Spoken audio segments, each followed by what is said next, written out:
अशोक जी, सीधे मैं अब आपका रुख कर रही हूं। सुप्रीम कोर्ट को तो अपना काम करना था, कर दिया, अगली तारीख भी तय कर दी है, लेकिन सर महाराष्ट्र में आगे क्या दिखाई दे रहा है? सरकार बनेगी, गिरेगी, क्या संभावनाएं सर देख पा रहे हैं आप? देखिए, सुप्रीम कोर्ट जब भी, क्योंकि रुद्र जी भी है हमारे पास, वकील है, सर्वोच्च न्यायालय या उच्च न्यायालय या किसी भी न्यायालय के जो न्यायाधीश होते हैं, वो मात्र कानून ही नहीं, वो समाज की स्थिति देखते हैं, वर्तमान में क्या चल रहा है इस पे भी नजर होती है, और उसके पॉइंट ऑफ व्यू वो कई बार कानूनों को परिभाषित और फिर से परिभाषित करते हैं।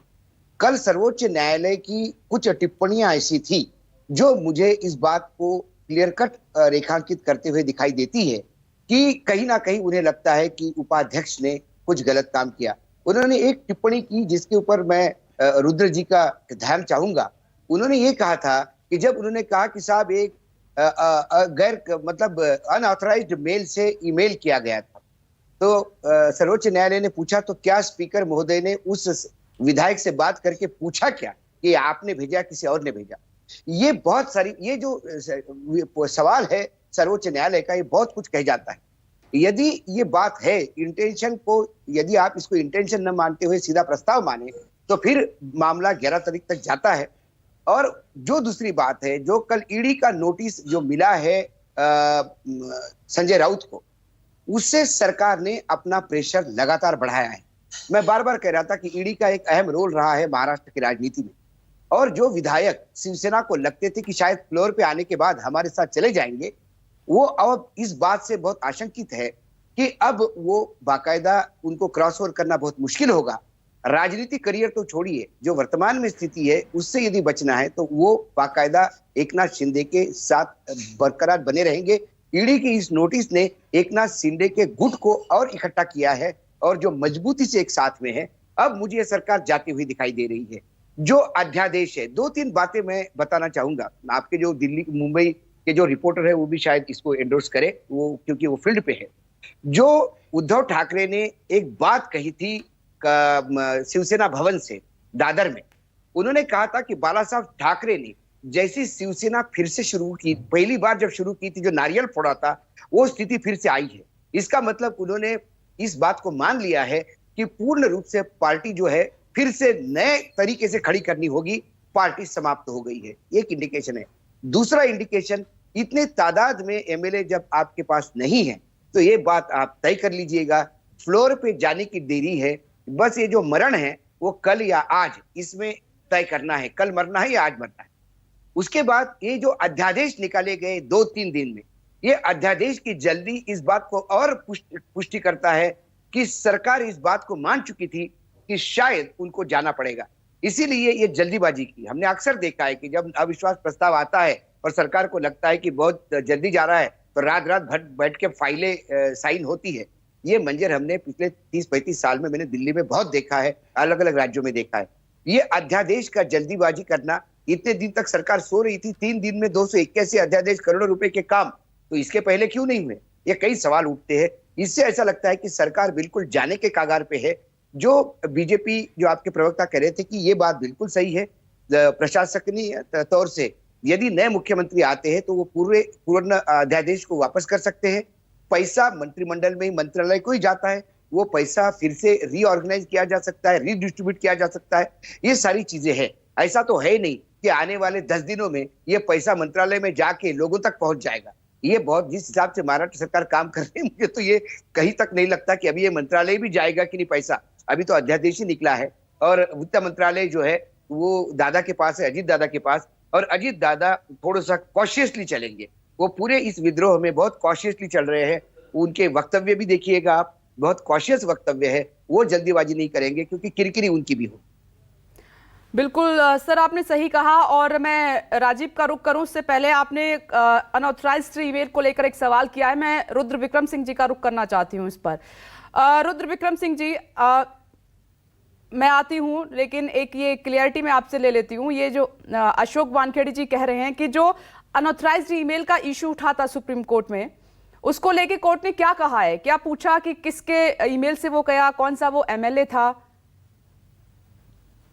देखिए, जो इनकी तरफ से शिंदे ग्रुप की तरफ से जो एडवोकेट पेश हुए थे, उन्होंने एक हवाला दिया एक केस का, एक बहुत रिनॉन जजमेंट था Nabam Rebia versus deputy speaker का। उन्होंने उसमें कहा कि वो स्पीकर उन चीजों पर फैसला कैसे ले सकते हैं जब उनके खिलाफ ही एक रेजोल्यूशन पास हुआ है और उनको नोटिस दिया गया है उनके डिस्क्वालिफिकेशन का। तो वो स्पीकर, वो डिप्टी स्पीकर कैसे इनके डिस्क्वालिफिकेशन के लिए नोटिस भेज सकते हैं, ये इशू इनकी तरफ से उठाया गया।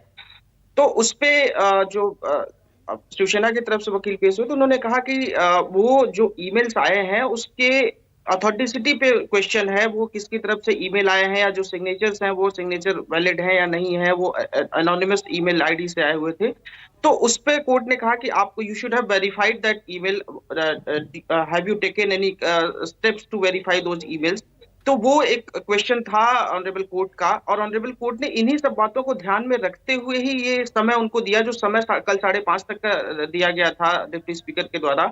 ये डिप्टी स्पीकर का देखिए ये राइट तो है उनका कि वो डिस्क्वालिफिकेशन के लिए मेंबर्स को वो नोटिस भेज सकते हैं, फिर उसके बाद मेंबर्स उसका जवाब देंगे।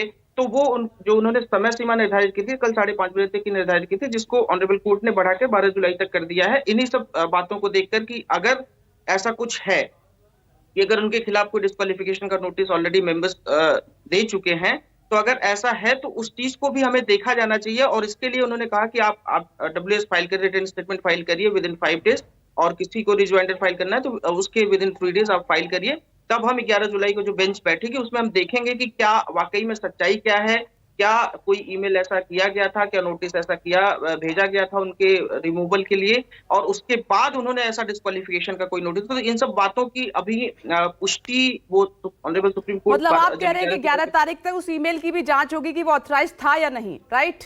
बिल्कुल। जब वो WS फाइल करेंगे वो लोग, तब वो उसमें जब WS हम कोई भी फाइल करते हैं तो एफिडेविट के साथ फाइल करते हैं। अशोक जी कुछ पूछना चाह रहे हैं, अशोक जी कुछ पूछना चाह रहे हैं।